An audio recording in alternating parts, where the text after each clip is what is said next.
So joining us today on Enough Already is Gavin McInnes, founder of Censored.tv. And prior to that, you were at Rooster, which was your own media production company, kind of advertising plus production agency.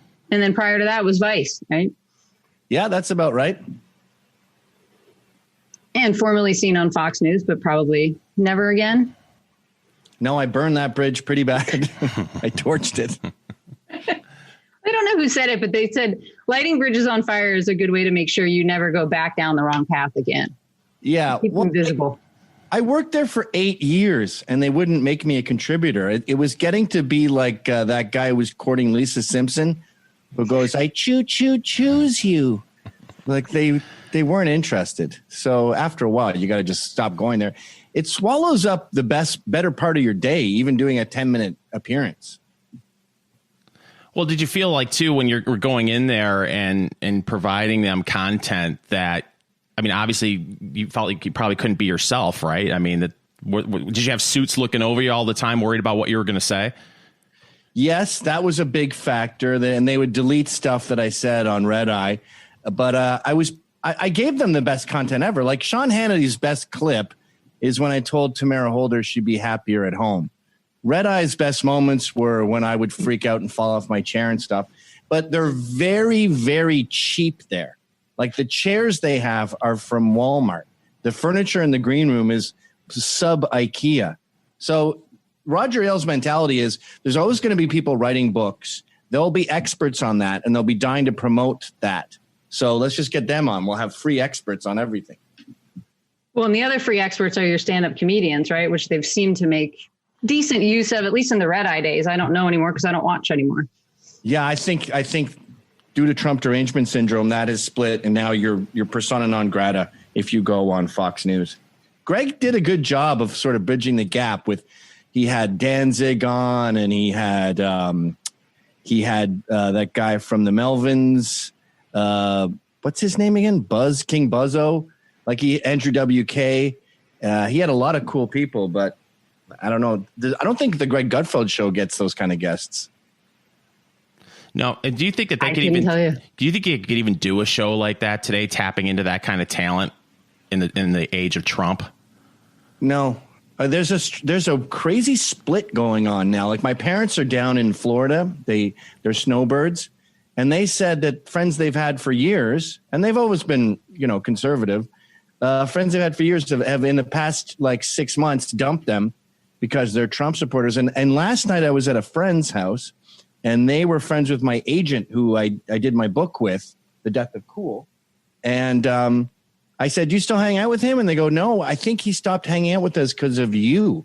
They think we're Trump supporters because we hang out with you." And they're not, by the way. And this is your agent who was my buddy. You can't not be friends with your book agent. And they're dumped. So it's this massive split that's getting more intense every month. It's really bizarre. And the thing I don't understand about it is, why do you care what other people think about a subject? I just can't fathom it. That's always struck me as something that's it speaks to their own self-esteem and how little they believe in their own convictions.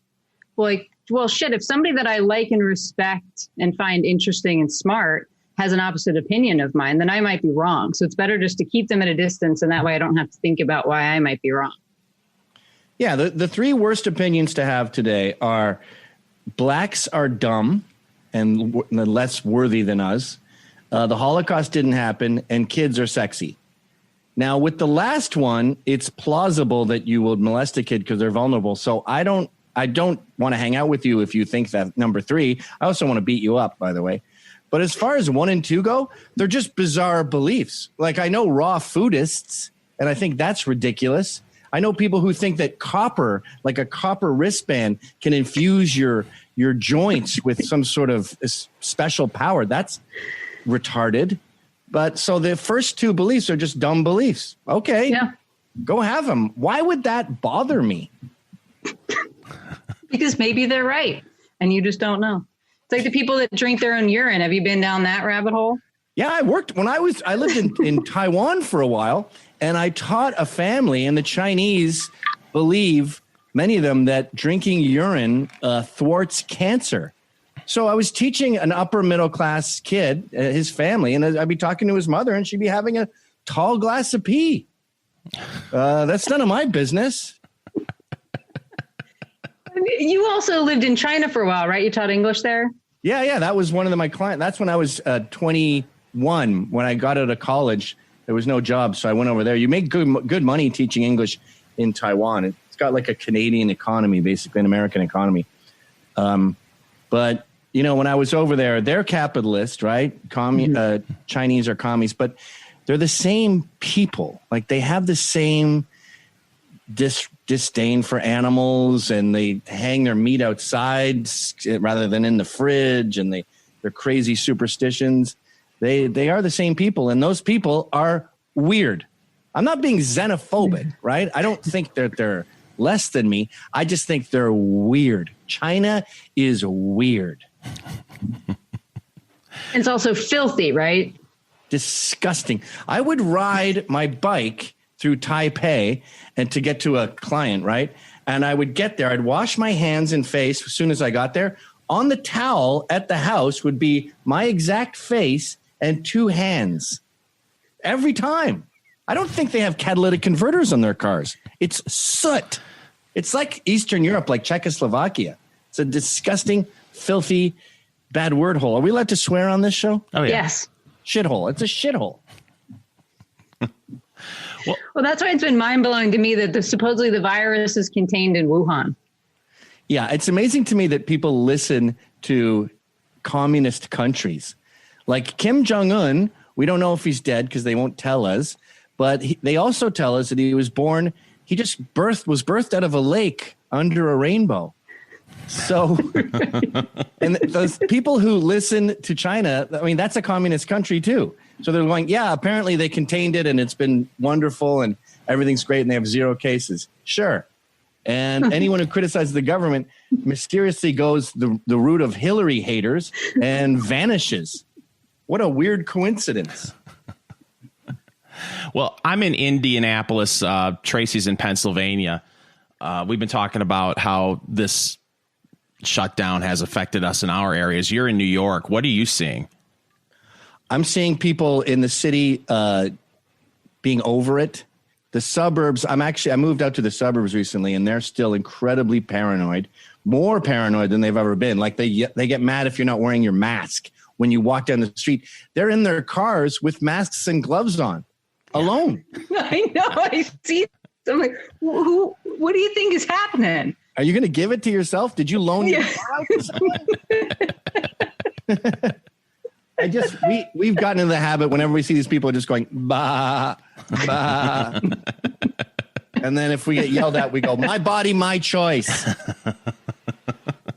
But the city's given up. You know, no one's talking about this, but the Hasidic Jews in Williamsburg never paid any attention to any of this. They went on with their weddings. They went on with their churches. They kept going to temple, kept going to the synagogue. Not one change at all. And the same with Black New York in Brooklyn and in East New York, just hanging out, having parties. Occasionally a party would get busted by the cops, but the cops don't want to take them to Rikers because that's more germs. So they would just give them citations, which they'll never pay. So there's massive parts of New York that didn't do anything. And I don't know if they're that much worse off. De Blasio says that blacks got it worse. And he said that's because of racism. So he's hired his wife to run the Coronavirus Equality Commission. And she'll be fighting racism within the epidemic because it's a racist epidemic. He's previously given her $850 million to start a company called Thrive that helps blacks and Hispanics thrive in New York. Nothing's changed. They haven't done a single thing. And I mean, it's just pure corruption. New York City is Tammany Hall, and you can see that within the virus. Yeah, I was shocked this morning when I saw that headline about her getting another gig. I'm like, wait, really? What is so it? What? Ugly. I know. She's not a 3. And he's a tall guy. He's successful. If you go outside your race, you can usually go up 1. Yeah. like especially like Indians or something, if they're browner than you tend to be able to score higher. And so he could have had like an 8.5. No, he looks like the Count from Sesame Street got run over by a steamroller. Women are looking for ambition. They love height. Looks are not that big of a deal to them. He's not particularly ambitious, though, is he? I mean, I he's suppose the mayor of New York City. Yeah, but he's not a fighter, Gavin. Look at how pathetic he was in the presidential race. Oh, yeah, that was sad, wasn't it? I mean, yeah. I mean, we forget that he ran. That's how pathetic he was doing speeches when this whole virus started. He wouldn't shut up about the National Guard. I think he wants to be a military dictator. Yeah, I think we're seeing the Karen come out in a lot of governors. This whole thing has been a boon for the international tattletale community. And it has, because I'm over it, right? And I want my kids to have play dates. But if everyone else is paranoid, your kids have no one to play with. Right. So I wanted to send my son over to his friend's house, and his friend's parents are divorced and remarried. So that has to be okay with the mom, the stepdad, then the real dad and his wife's entire family, which is not happening. Send him over to Chris Cuomo's house. Where he emerged from the cave like Jesus Christ. Now, you have a theory about Cuomo, right? Oh, I am positive he's lying. You're positive that he was never positive. I'm positive he was never positive. It's a great way. And putting his hat on. I knew something was up when he put his hat on. He has like that greasy wop hair that's just a Jew fro. So you can't really do much with it. You just sort of keep it short like Anthony Cumia has. Mm-hmm. But then he's so sick he can't do his hair. What do you mean do your hair? Use a comb? So he puts his baseball hat on like he's Tammy Faye Baker or something, and it takes him hours to do his hair. He's too weak to go to his own hair salon, whatever. So he puts his hat on, and that's when I went, wait a minute, something's fishy here. He's trying to look sick.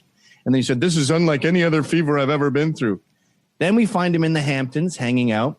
The big fat tire biker yells at him, who was featured on Tucker Carlson. And then I think he went, shit, I'm fucked. That's going to get out. That guy might even appear on Tucker Carlson wearing headphones, doing a Zoom. What am I going to do? I could get fired. That would be humiliating. That would be on my Wikipedia, fired for lying about coronavirus.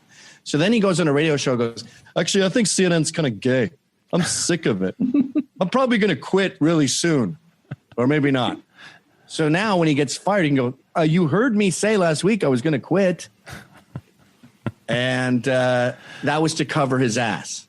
And then he thought, I'm going to go for broke and just pretend the fat tire biker thing never happened. And I'm going to emerge from my basement and just hope, I know it won't be that for a week, but maybe in like a year, a lot of people will look back and say, yeah, he was sick and then he came out of his basement. And maybe the fat tire biker thing will just vanish. And maybe he's right. Oh, thank you, Ryan. What was Ryan doing? I can't see. He threw up the picture of Cuomo coming out of the basement for us. Right. I like that you're on top of it for my show, but not your own show.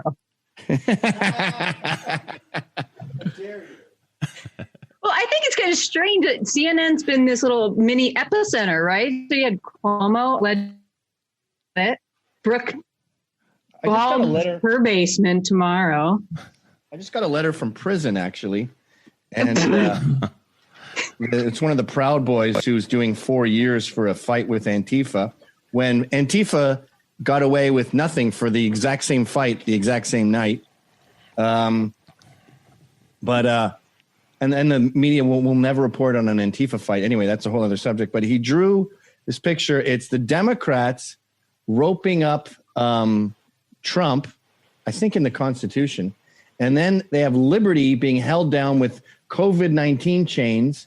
And we have Jake Tapper, Wolf Blitzer, and Chris Cuomo. And they're saying this pandemic is just too dangerous. Just give up, America. And Blitzer's saying, you can't win, America. Trump can't save you. And then Jake Tapper is saying, China is leading the way. They will dominate you. Resistance is racist. That's excellent. Are you going to make that for sale, available for sale on censored.tv? Maybe limited edition prints? I shouldn't I? Raise some money for those guys. Yeah, I'm going to make T-shirts of them beating up Antifa and sell those online. But this is in Bear Hill Correctional Facility. The prisoners there are sick of Cuomo's shit. Are they the ones that are making the hand sanitizer that he's slapping those made in New York labels on? Yeah, made in New York, made by slaves. Right. Put them in cages for having political beliefs different than ours. In his letter, he talks about how this revelation we're both having sort of simultaneously, where we realized we were so focused on Islam and radical Muslims that we kind of slept on communism.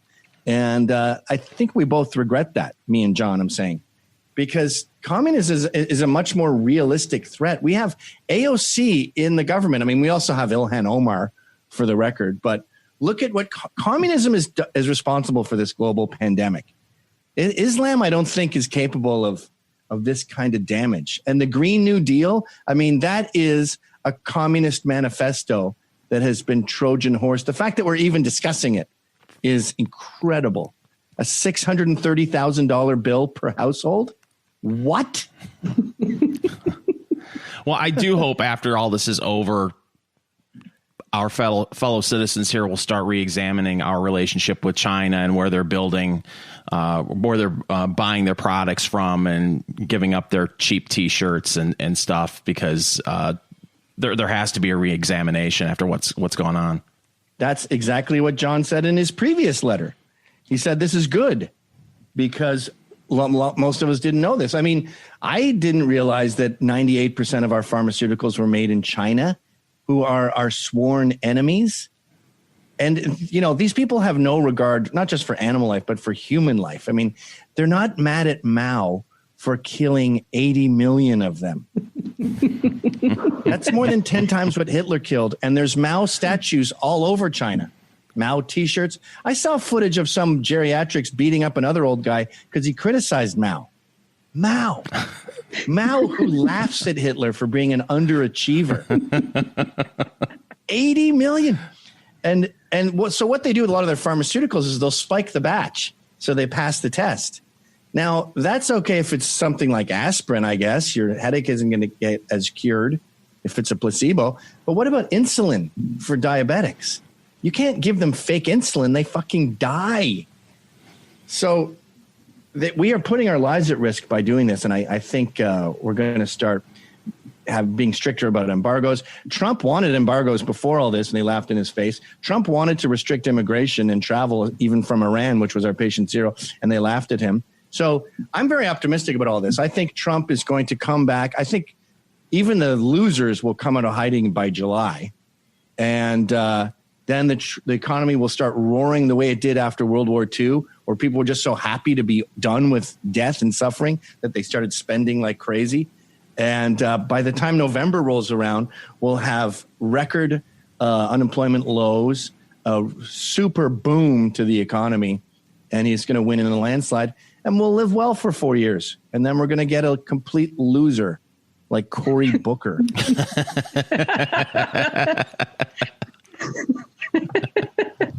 I hate him so much. I got in a lot of trouble at Fox for calling him a wigger, but that's what he is. He is, yeah.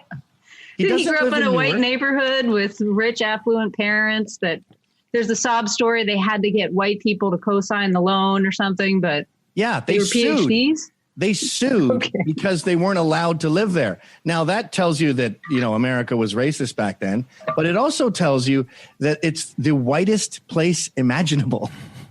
Like, they were literally the first black couple to live there. And it's an area known today for its kayaking. It's just upper class people. So he's obviously aware that that's damaging to him as a black person. So he invented a friend named T-Bone, and he got an apartment in Newark that he never goes to. Cops live there. It's a place where cops crash. It's a napping spot. And Kamala Harris, too. Yeah. She grew up in Montreal. And she's half Indian. Pardon me? She's Indian and Jamaican.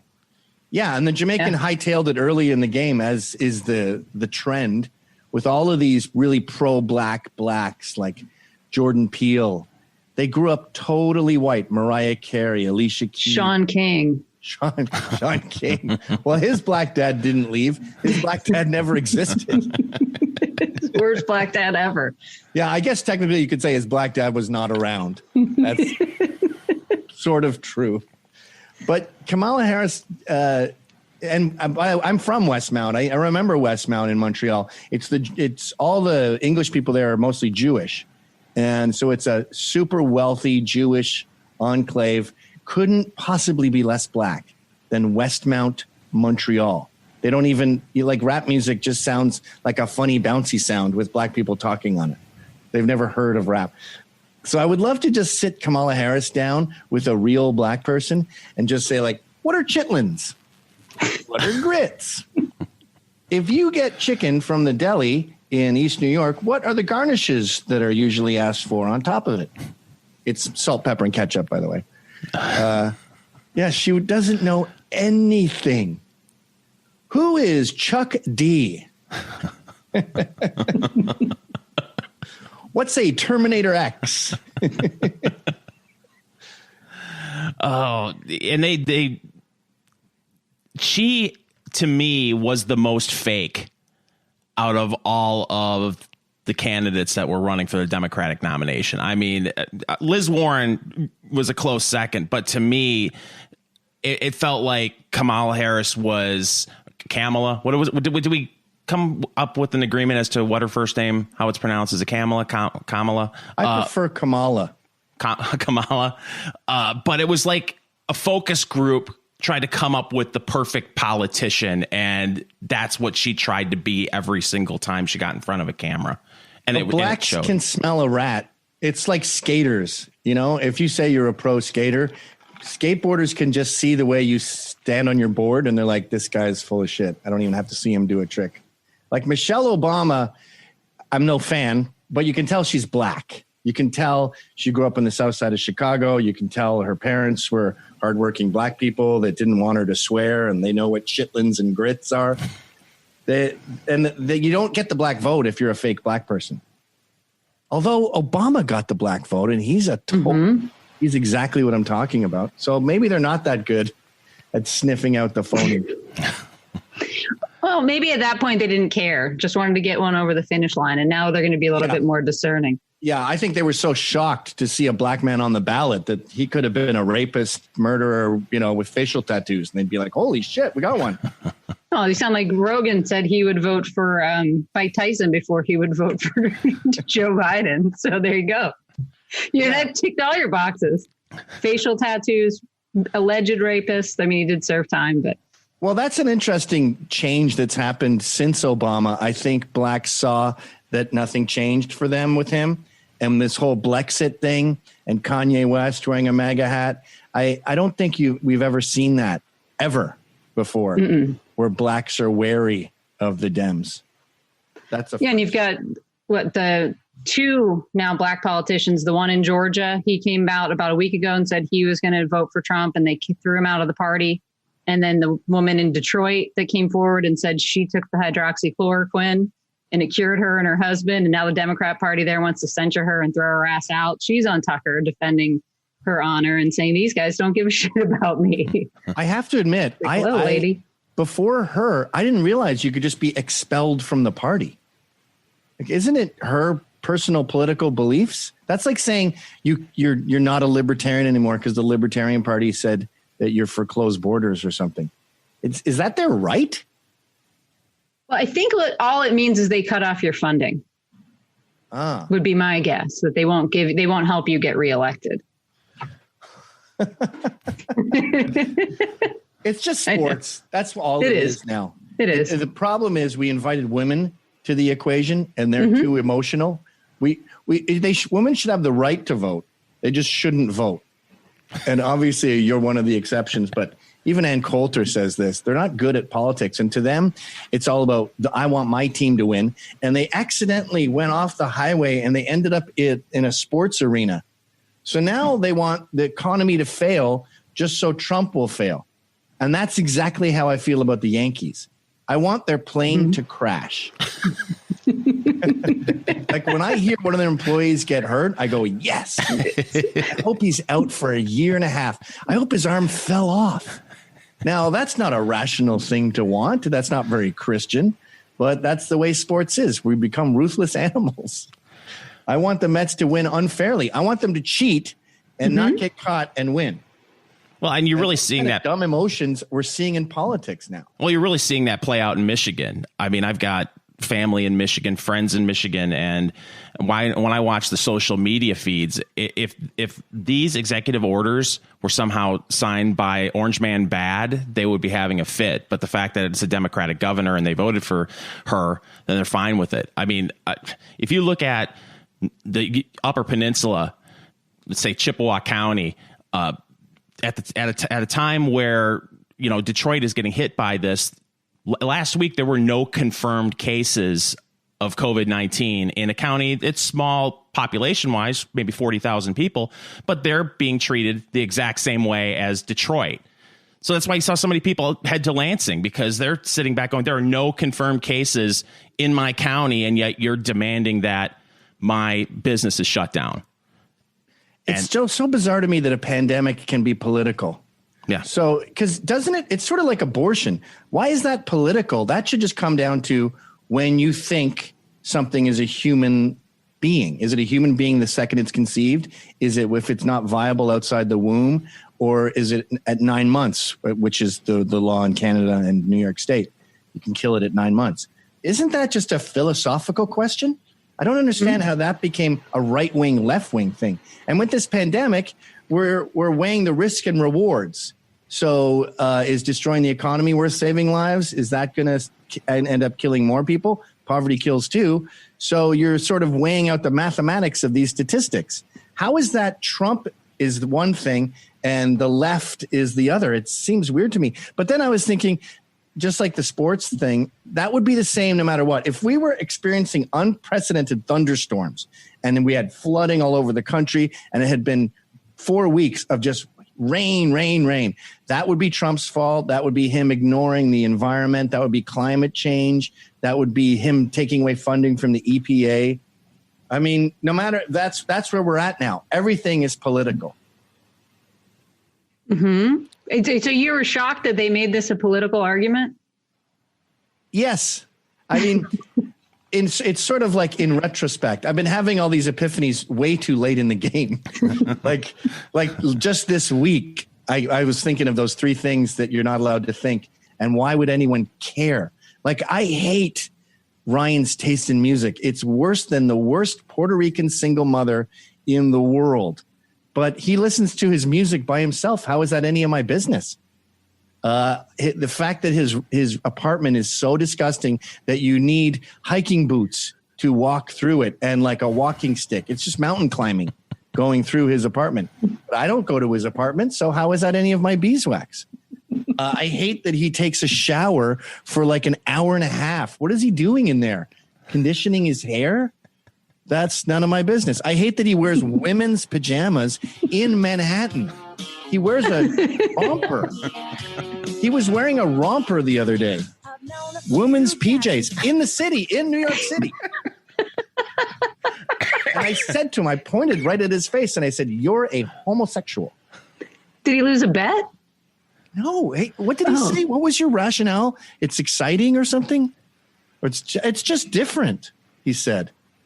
It's a co-ord. A what? It's a two-piece co-ord. A co-ord. That means a coordinated costume, a coordinated outfit.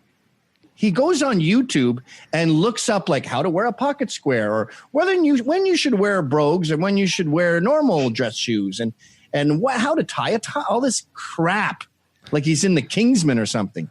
Anyway, 100% of it irritates me, but it's none of my business. So why do we cease friendships because of Trump? I've always been a righty.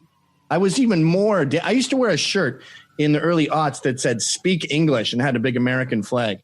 All my comedian friends went, "Oh, that's that crazy Gav. What a nut bar. He's got his crazy politics."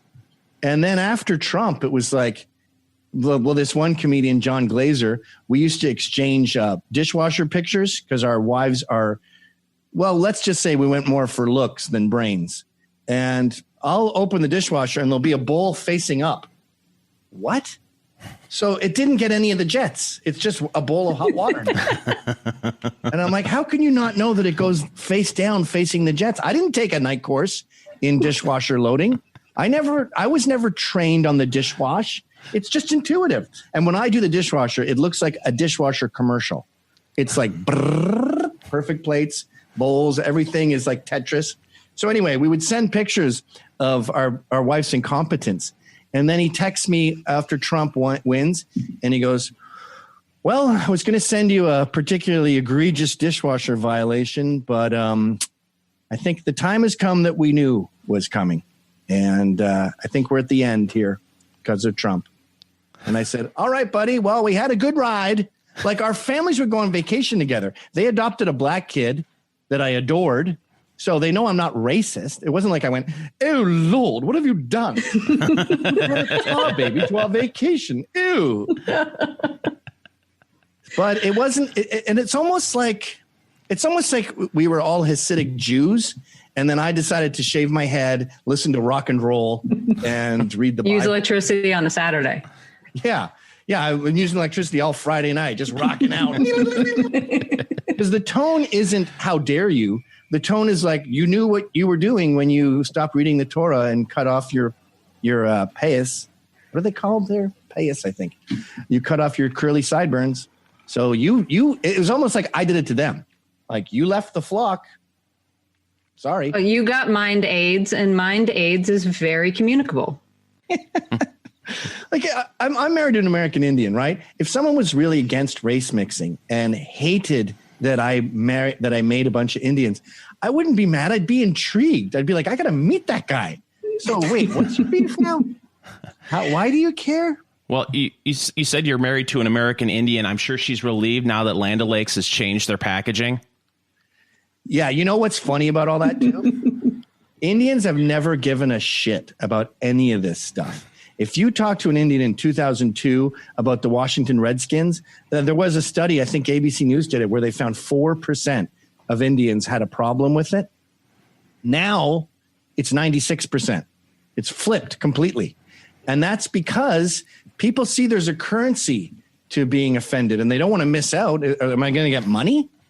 So they started jumping in on it. And genetically, black people and Indians, that's not in their makeup to be like reading a blog post and getting offended about a thing. It's just not their thing.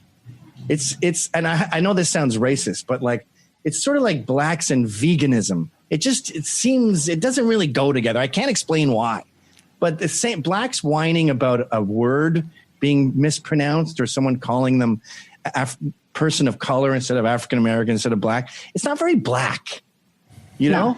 Like, they're the king of shit talkers. So to pretend that this hurt your feelings is just a lie. And the Indians are the same way. There she is. My wife. Oh my God. I almost said my mother while talking about my wife. My wife collects all that shit. You should see our house. It's full of kitsch. Totem poles made by white people and 1950s little clay busts of Indians. I could fill a dumpster of racist Indian shit that's in my house, and I didn't buy any of it. Oh, man. Well, Gavin, coming out of this, congratulations, first of all, on how well you've done with censored.tv. I'm like a Jew. Okay.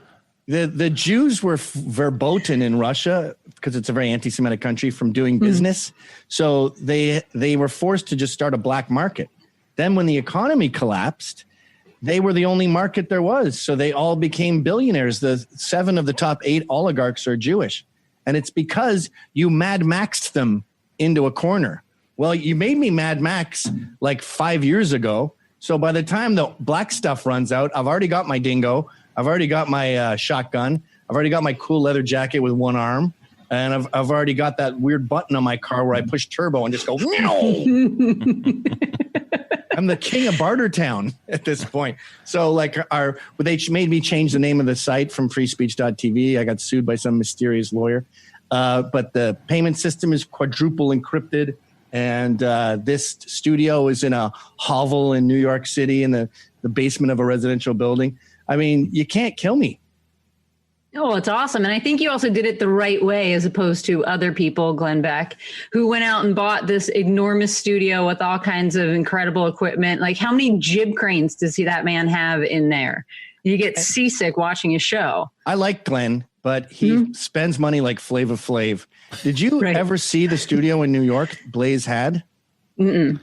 It was across from Bryant Park. It was an entire city block. Right. I can't remember. I remember reading an article about a Daily Beast, maybe when the bankruptcy rumors started going. And do you remember what the rent was every month? Yes, I do. It okay. was $100,000 a month. Jesus. Right. And it was an open floor plan. So there was one guy, he has the same name as the situation. Mike something, I forget his Sorrentino, something like that. And I got along with him. So I'd want to just, grab a coffee or whatever, whenever I would go do Dana's show. By the way, they had like editing booths that were as big as this studio. There's 5 of them. It was bigger than CNN.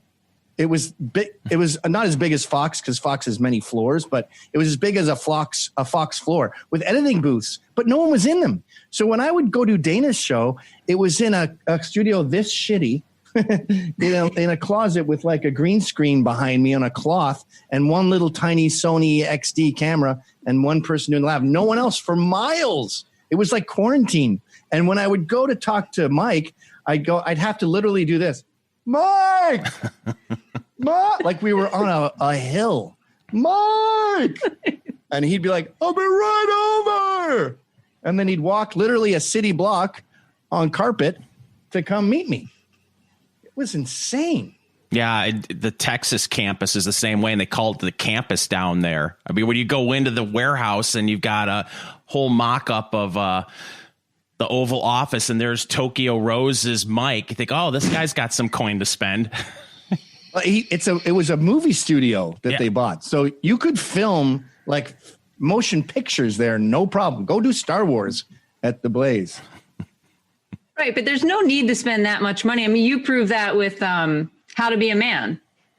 Yeah. How much did that film cost you? 250? Did you tell us? 250. We wrote, shot, and finished it in 2 months. And I did another movie for the Death of Cool that Trump derangement syndrome is locked into a vault somewhere because no one wants to be a part of it because I'm a Nazi. I know. That was like $400,000. Yeah. And now they want 600 to get it out. Yeah, they want $600,000, which I don't think it could make. I think it could make 600. Really? Yeah. I mean, I sold Brotherhood of the Traveling Rants to Netflix for $15,000. So if that's the kind of money going around. Well, you wouldn't sell it to Netflix. You can put it on censored and charge people to rent it or buy it. Yeah, I'm getting. Well, I was also thinking they want 600, but no one's offering them a penny. So what if I offered 200? Right. Yeah. Yeah. I think that's reasonable. But the big picture here is it's so easy to save money. It's so easy to do things on the cheap when you're talented, which I am. I'm so talented that I can have an anvil around my neck like Ryan Katsu Rivera and still stay afloat. I know. It's amazing. Is that like time off for good behavior? Are you banking? What is that called? When they make you do stuff like pick up trash on the side of the road? Community service. Community service. Is that giving you community service points towards forward just because future discretions? Non-white, so it helps thwart this racist narrative, and that's the kind of punishment. Although, you know what's happening that no one's talking about with this virus? Affirmative action hires are getting fired. People are taking their black, handicapped, Jewish, gay hires that they felt compelled to do and saying, well, they're probably not going to sue us now because we'll just say it was COVID. So they're dumping all their excess baggage. So anyone who wasn't hired through meritocracy is on the garbage heap right now. This has sort of been a cleansing, a purge. And Ryan's next. Okay. You can't even focus a hand. No. You had one job. But it's almost like we've been on a nationwide Lent at this point. Yeah. Well, it started during Lent. So I usually quit whiskey for Lent. And then I thought, well, I think God would be okay with all these other sacrifices. Let's get wasted. Yeah, there you go. But Lent is good for you. You know, you come out of it realizing what your priorities are. This has been great for my family. I'm closer with my children. You know, speaking of how this has taught us that we rely too much on China, I think it's also taught us how terrible and useless our schools are. Like, we hammer out the work way before noon. My daughter was done all her work by 11 a.m. today. Sometimes we'll go a bit past noon, but rarely. Kids can do what they're doing from 9 to 12 and then play all day, but we don't do that. We keep them chained to a desk. And my son's school, for example, he's 11. They get 12 minutes a day to play, 10 minutes to eat, and 12 minutes to play. Why even bother at that point? What?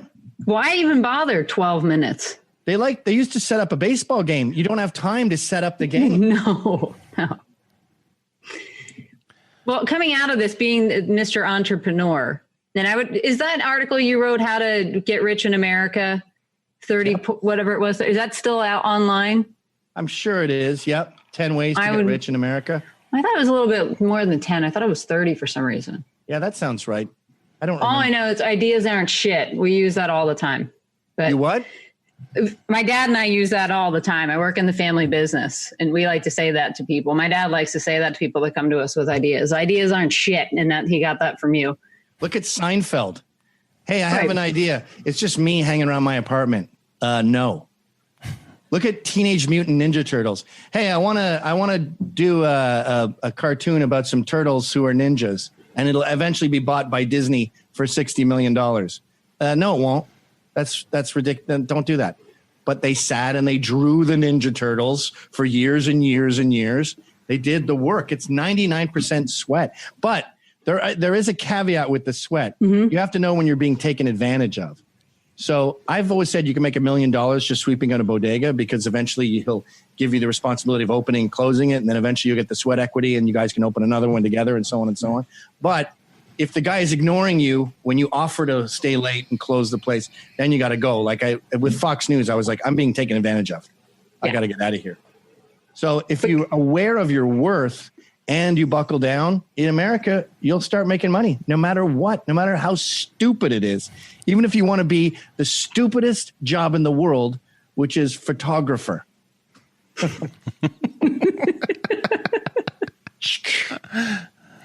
That and children's books. The clock struck 2. Good work. How many books did you write today? 300? I could write 100 children's books a day.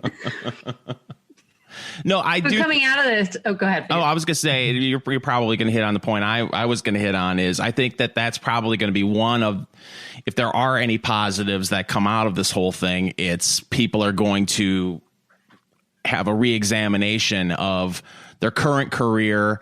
And either they're going to figure out that, hey, I can work from home. I've been going to the office, but I've proven to wherever I'm working at that I can work from home. Or, man, I really have a bullshit job, and here I've been thinking for years I can do something else. And people may be like, well, YOLO, I'm gonna finally do it.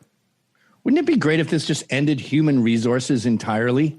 Mm-hmm. That business is a business killer. You know, my dad once got in trouble for an offensive joke he made to a woman, and she didn't complain. He's bald, and someone was calling him bald or something, and he goes, "Women love it. It looks like a penis." And he said it in front of a woman. Someone complained to HR on her behalf. And then when she found out, she goes, "I thought it was funny. I love Jim." So we're at a point now where people don't have their own responsibilities for being offended. Someone else can be offended for you. That's got to go. That's the internet, right? There's vicariously being offended. Yeah. Being offended for entire groups, helping out the blacks by getting mad. Look at Black Lives Matter when you see all these white people. There was one of my favorite signs ever. You probably can't find this, Ryan, because you're incompetent, but they said the subways are out of control, and they're really out of control now, by the way. The subways in New York are just homeless shelters, piss and shit everywhere, garbage, homeless people just living there, riding around, riding up, riding down, riding up, riding down all day. But they said, we need more officers here in the subway. That is racist because it might adversely affect blacks. If something hurts blacks, no matter what it is, it's racist. So say you said, I'm going to start collecting on parking tickets and then putting boots on cars because no one's paying their parking tickets.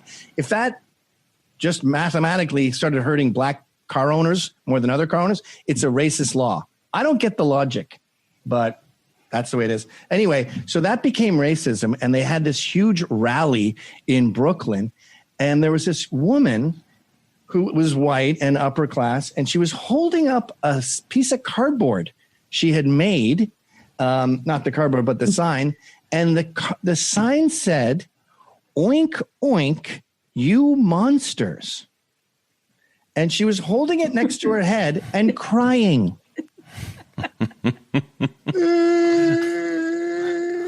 With it was this big, a tiny piece of cardboard.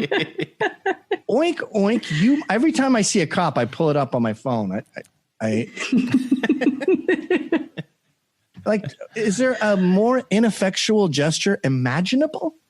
Does she think a cop is going to see that tiny sign and see her crying and go, "Man, that's a wake-up call. I gotta take it easy on the racism." Well, that's activism in 2020. It really is. I'm doing something. We've shown entire montages of the show of liberal women just screaming. It's become a tactic. It's not uncommon. Oh, there it is. Good job. Oh, yeah. Look at her. She's not even holding it high up. No. Like, you have to really get close to her to see it. Oh, poor thing. Loser. It looks like the cover from one of Ryan's bands. Right? That's a cover art from which one of your shitty bands, Ryan? None of my bands were shitty, so I can't respond to that. Hailstorm, I believe. Come on. Oh, okay, the bands that I wasn't in. Yeah. A lot of your bands suck. What about Fagaholic? I wasn't in a band called Fagaholic. What about Homozone? That's not a band of Hot Boys? Not even close. What about the Chap Chads? Never heard of it. What about Butt Cheeks? You're making these up. I thought all those bands blew. Me too.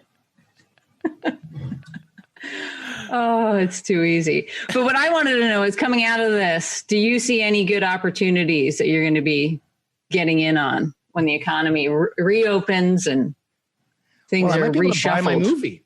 It's 20th Century Fox. They're not hurting for money, but books are books. And it was actually a division of 20th Century Fox called Fox Digital. And I bet they're hurting right now. When you got to think about it, they're not making any movies right now. Films got shut down a month and a half ago, so they're going to have nothing in the pipeline to put out. Right. And I'm going to buy a Range Rover. There's incredible deals for financing right now with 3 months free and all that kind of stuff. That's going to happen. I'm just going to go on a shopping spree, basically, and buy stuff for me. But I'm properties. Also start, like, my rule for censor.tv was I'm only going to buy shows from people who are banned, like Soph and Loomer and Milo. Right. But I think I might just start asking other people.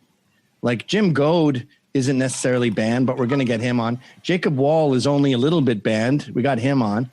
Maybe like Joey Salads. Start putting together like a real network. Is there anything positive about not being on Twitter anymore? Well, Twitter sucks now. I can still get to it on my phone through a fake account, and it's just pussies. There's no back and forth anymore. Even comedians have turned into pussies. They would tell pretty dangerous jokes like 5 years ago. It was a place to try out your most offensive material. Now it's just like Trump. And I saw this one the other day, and it was the queerest, most pussy thing I've ever seen in my life. Here it is. It's from a guy named Louis Peitzman. And he says, "Gonna be weird when shit is open again and I'm still in my apartment because I can't imagine doing most anything without accurate antibody testing and a vaccine." And then he says, Once things reopen, there's going to be a major divide between the people staying home now because they're ordered to, and the people staying home because they don't want to get sick or spread the virus. And then get this sentence, for the most pussy sentence ever said. How many of us are prepared to be wet blankets for 2 years? He's committing not only to stay at home for 2 more years. I don't know on whose dime. Not just that, I'm also going to be this Debbie Downer who chastises people and tattletales on them. I guess he's a writer for BuzzFeed and Vulture and stuff. What an absolute weak human being. Well, that's the other thing too, is, it was so much more fun a few years ago, but now so many people are tweeting scared. Last week, Adam Schefter of ESPN, when the NFL draft started, he tweeted something like, "Oh, it's nice. We finally get some real sports. We haven't had that in weeks." And Twitter clapped back. Apparently the WNBA draft was 4 days prior, and he offended a bunch of people by forgetting that the WNBA draft was on. And, I'm sure, hundreds of millions tuned in to watch that. Yeah. He offended all 2,000 of their fans. But so he had 45 minutes later, he had to come on Twitter again in the middle of the draft to apologize.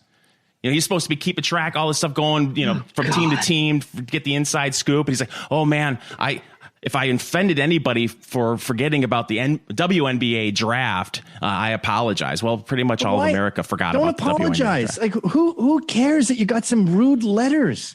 That's what amazes me about all this. Remember, there was that big boycott, and that's something concrete, right? A boycott. They're threatening our advertisers. When Tucker Carlson, about last year, they went after Tucker's show and harassed all his advertisers. And Fox went, "All right, well, fuck you. I guess we won't have advertisers for a while." And for a little while, he had really shitty ads, like a chair that goes upstairs and some other garbage. And now he's back to normal again.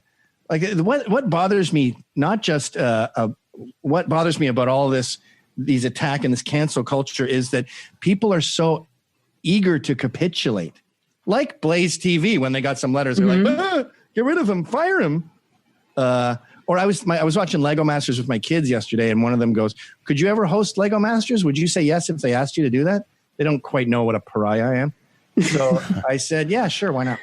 And I thought, well, if I did do that, of course, there'd be a massive white supremacist in Lego and blah, blah, blah. And they'd get a ton of letters and tweets and stuff.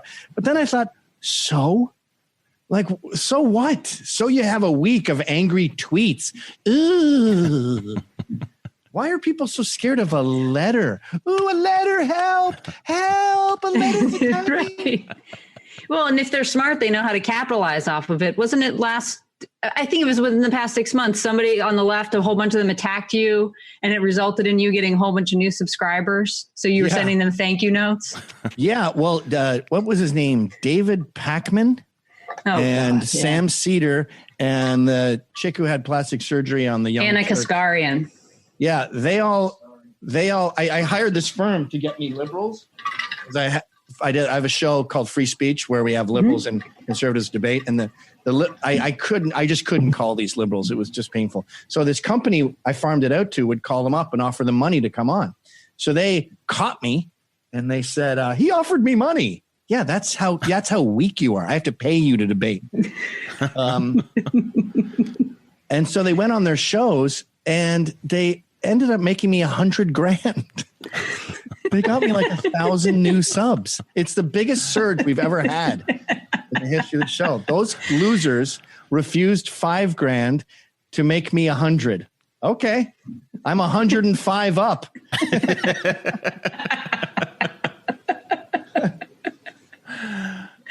Oh man! Now, hadn't one of them said they would come on though at first? And wasn't it Anna that kicked up a shitstorm? And yeah, I think Cedar said yes, but he had to choose who it was or something, which I'm not interested in. Oh God! It's too hard to schedule these things. Getting the schedules of anyone that you'd want to see, like Michelle Malkin or Ann Coulter. It's not like they're sitting at home waiting for my bat signal to come scooching over.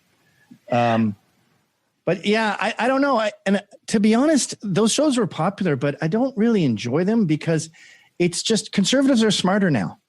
Mm-hmm. And liberals are the dumbest they've ever been. It's like Ann Coulter said, our blacks are better than their blacks. She got in trouble for saying that too, because people took it as an advocation of slavery. That's how stupid we are. Or this whole thing with Trump, they think he said inject bleach into your skin. I mean, that's the level we're dealing with. But I would say she's right. Obviously, our blacks are better than their blacks because our blacks get hammered by their families every Thanksgiving, and they have to have their arguments, sharpened to diamond tips to fight back against everyone around them. But I would say conservatives are better than our right is better than any right. I mean, I think the right is the most lucid and educated it's been since William F. Buckley days in the Gore Vidal debates. That's how good we are. Like you look at, I'm not one of these anti-Charlie Kirk people. I love everyone who wants less government. But you look at Charlie Kirk argue with people, or Ben Shapiro, or Steven Crowder's Change My Mind, or you hear Stefan Molyneux philosophize, or Scott Adams talk about the bleach injections, and you're like, this is a group of intellectuals. Even the ones that they've given us, like they've pushed Dave Rubin and Sargon Avocado away from liberals, or Jordan Peterson, they've booted them out of liberal camp. We're like, thanks for giving us your smartest guys. Come on in, dudes. Yeah, I don't think Sam Cedar would have been good on that show. He's insufferable in the debate. It's just like if you watch any of them on my channel, a lot of the time it's just a cat playing with a mouse before he eats it. You're just like, this is cruel.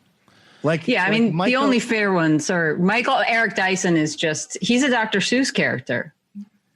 How about he goes, he likes to quote NWA like they're poets. And he's like, he's wearing an African suit. The shiki. Still has the folds in it. So you can tell. Oh yeah, Michael. Who was that who wore the African garb? Keith Ellis? No, it was. But Michael Eric Dyson. Okay, so he's got a suit on. Sorry, and Roland Martin had the African stuff. Oh gosh. So Michael Eric Dyson goes, "Motherfucker got it bad because I'm brown," and he's quoting NWA, and I'm like, I know NWA. I'm familiar with their canon. So he's usually saying it to people who have never heard, and they hear him say motherfucker, and they go, ooh, I should shut up. And they go, Michael, that album also says I never should have been let out the penitentiary. So clearly the cops have the right guys. Yeah, I don't understand why he introduced that in debate. And Michelle, God bless her for keeping her cool through that. Oh, there's two parts that were just ridiculous. He said, I was having an argument with my son, and the cops ripped me out of the car, threw me on the hood, and cuffed me. And we find out later that there was screaming and yelling, and the kid was saying help. And I go, Michael, the story here is that cops are being overprotective of a black child. That's your police violence story. And he also said, Michelle, did you know that studies show that blacks' fathers are actually more present in their children's lives than any other group? And she just goes, no, I'm not familiar with that study. And I kept texting her for like days after that, just saying that exact sentence. Hey, Michelle, did you know that black fathers are more present? I texted her about 20 times. I think she stopped responding because I was getting on her nerves. And I think I figured out what he's talking about. I'll bet you that if that study exists, it's examining a black father that like 2 times a year he sees his son, and how into him that he is that day. So they go fishing and they go to this Coney Island and he buys him a toy and then he's gone again. Now you compare that to me and my son today, where I didn't even see him. He was in his room playing video games. So I'm not present in his life today. You must have had to take a very tiny sample, because everyone knows 3 in 4 black fathers abscond the throne, 75%. And in places like the Bronx and East New York, it's closer to 90. Wow. That's Mike. What you're assuming is they're talking about physical presence. It could just be phone calls, letters. But I don't even believe that. visits. Yeah, I don't either. Maybe it's worldwide. I don't know. African tribes. No one talks about it. And I believe it's the reason that there's a black crime problem, because there's no father figures. But it's a taboo you can't discuss because it makes blacks look bad. Well, it also showcases the importance of black dads. So isn't that a good thing? We're saying we need them. Yeah. I agree. Well, we should probably let you go. All of these problems come down to women, by the way. Like those people getting fired. It's some female HR person. The woman who fired Roseanne is a woman. It's these women overreacting because they can't handle conflict. Whereas male CEOs, or the old type of male, would just get all those letters and go, "Oh, Jesus Christ." No, we're not firing Tucker. All right. Yeah, put the letters over there right next to the garbage. Yeah. Not, oh, no, a housewife is mad somewhere. Well, you think you could give Roseanne a censored.tv show? Holy shit, I would love that. She's been making crazy little live stream YouTube videos from her macadamia nut farm. Yeah, she said, I didn't know the bitch was black. How about she proves she's black? Have you seen her parents? Mm-hmm. They don't look very black to me. I know we're wrapping it up here, but I have a very controversial theory that I am working on. I don't think Rosa Parks was black. I've heard you say that before. I've seen photos. I get what you're saying. I think she's a Cherokee. She doesn't have the kink right here. Even Beyonce has the kink, and she spends thousands trying to get rid of it. Oh, she spends thousands and it's eventually ripping it all out. Yeah, and stitching in white hair. She's in a fucking blonde shampoo commercial. That's not your hair, and you can't get it wet. And my favorites are the headlines look at Beyonce's new haircut. Cut? Yeah, no. Yes, exactly. It's a piece of art. If you want to compliment Beyonce's hair, let's meet the stylist that spent 5 hours stitching it into her weave. Right. And we'll see it when she's not wearing it. It's like Joy Reid's hairline starts about here from all the weaves. No, it's very easy to see Beyonce without her blonde wig. Look at her sisters, her black afro-having sisters.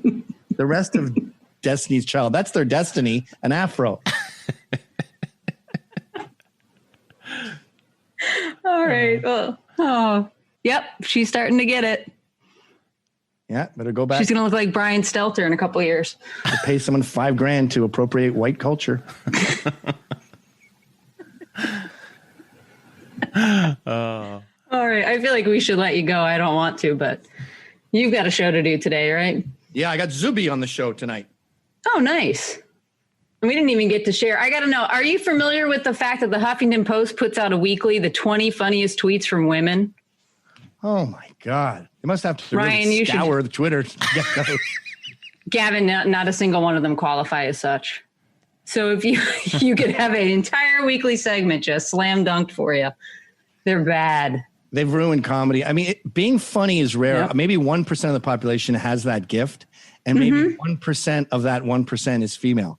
I think it's 0.5% of that 1%. There's the 1% of women who are funny, and they're taking up 100% of the Huffington Post funny tweets, despite them being part of the 0.1% of the funny people in America.